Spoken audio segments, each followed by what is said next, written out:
D'abord, je voudrais remercier toutes les personnes qui ont accepté l'invitation à venir ce matin. Je voulais souligner aussi la présence de M. Carole Couture, qui est l'archiviste national du Québec. Je t'accepterai probablement que je te nomme comme ça, parce que je pense que dans toutes les nations, il y a un archiviste national, puis on doit l'appeler l'archiviste national. Alors, je suis bien content que tu sois présent. Également de Suzanne Provost, qui est directrice du Centre d'archives de Québec. Également de Guy Dinel, qui a été mon premier patron, mon premier collègue étudiant en gestion documentaire. Et je voudrais également souligner la présence sur le web d'une vingtaine de personnes qui nous écoutent en ligne, en France, en Espagne et également en Afrique. Alors, en espérant que la technologie tient le coup et qu'on nous voit et qu'on nous entend. Je remercie Robert pour ses bons mots. Là. Je trouve ça c'est assez émouvant pour moi. Je vais dire que je vais prendre deux de mes chapeaux ce matin pour vous parler. Je vais prendre le chapeau de l'auteur et le chapeau de l'éditeur. J'ai appris le métier, et peut-être il y a des gens qui ne savent pas, mais j'ai appris le métier d'éditeur, ça fait très longtemps, auprès de Denis Vaugeois. À l'époque, c'était les Éditions du Boréal. Ça a été la première personne qui m'a donné, qui a eu confiance en moi, qui m'a donné des responsabilités. Et c'est là que j'ai appris à faire de l'édition. Faire de l'édition à une époque où les technologies existantes n'ont rien à voir avec celles d'aujourd'hui. Imaginez, on faisait de la composition typographique sur des appareils qui ressemblaient à des sélectriques avec des sphères. Puis quand il fallait changer de caractère, mettre de l'italique, ou il fallait changer la sphère, puis on continue à taper. Alors j'ai produit peut-être une dizaine d'ouvrages aux Éditions du Boréal à l'époque. Et j'ai appris également comment tout ça se passait jusqu'au moment où on a entre les mains le résultat du travail qui est le livre, en fait. Cet ouvrage-là que je publie à titre d'éditeur et à compte d'auteur, c'est pas la première production que je fais. L'année dernière, il y en a une autre qui a fait parler beaucoup d'elle. Vous vous rappelez probablement de la visite de Sir Paul McCartney et de toute une controverse, une pseudo-controverse qui a été lancée dans les journaux. Mais tout ça reposait sur un texte que j'ai édité avec le peintre Luc Archambault, qui s'appelait « Mot de bienvenue » d'un artiste québécois à Sir Paul McCartney. Alors, c'était bien un mot de bienvenue. Et là, on ne sait pas pourquoi. La majorité des gens n'ont pas lu ce texte-là et ça a tourné en controverse médiatique incroyable, politique incroyable. Si jamais vous voulez voir le texte, il est déposé au service des archives de la Ville de Québec et il a également fait l'objet d'un dépôt légal auprès de la Bibliothèque et Archives nationales du Québec. Donc, j'en suis pas à ma première production en tant qu'éditeur. C'est une aventure que d'écrire un livre. Pour moi, c'est une suite logique. En 1983, j'avais eu une petite commande du Cégep Garneau qui me demandait de faire une plaquette sur la gestion des documents administratifs pour l'enseignement au Cégep. Alors, ça devait être quelques dizaines de pages. Le résultat, 200 quelques pages. J'étais étonné même à l'époque. Et à cette époque-là, il y avait une conclusion qui s'intitulait « Vers un bureau sans papier ». Là, vous avez le droit de rire. Parce qu'on est rendu bientôt en 2010, puis on a encore beaucoup de papier.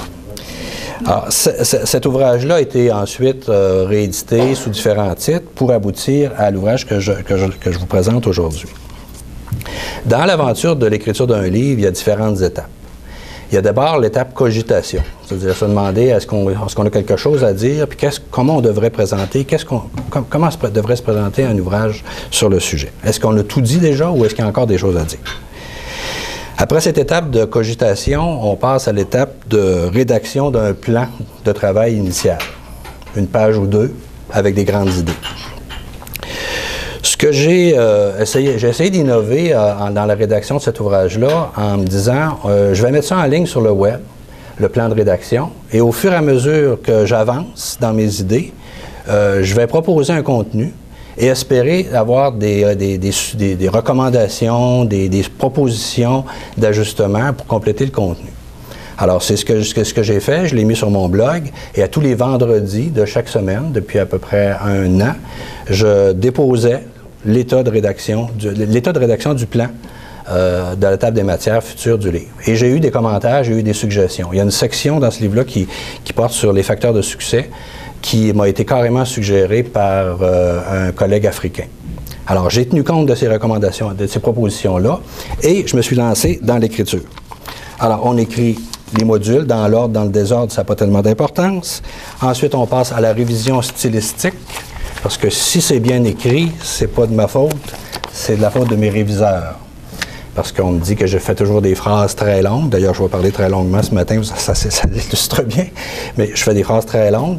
Et grâce à 2 excellents réviseurs dont je vais vous parler tout à l'heure, je vais vous en parler tout de suite. En fait, la révision stylistique, orthographique, grammaticale. 2 personnes qui collaborent à la révision de mes textes depuis plusieurs années.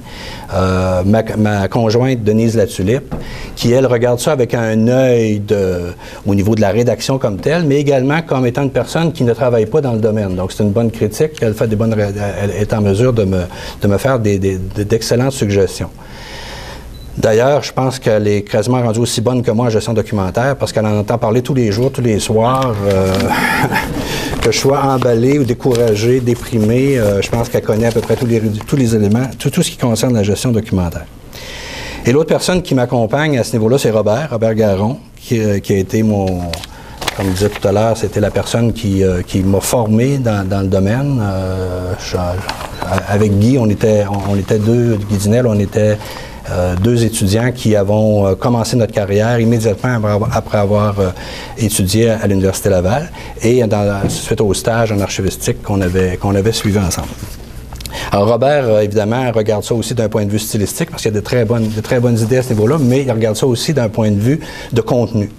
Alors, ce qui fait que si l'ouvrage est intéressant et bien écrit et a un contenu qui se tient, bien, je pense que c'est beaucoup dû à ces 2 personnes. Alors, une fois le manuscrit réalisé, là, on passe à l'édition. Normalement, on envoie ça chez un éditeur, puis c'est l'éditeur qui fait le travail. Évidemment, comme je ne suis pas comme les autres, j'ai décidé que j'éditais moi-même.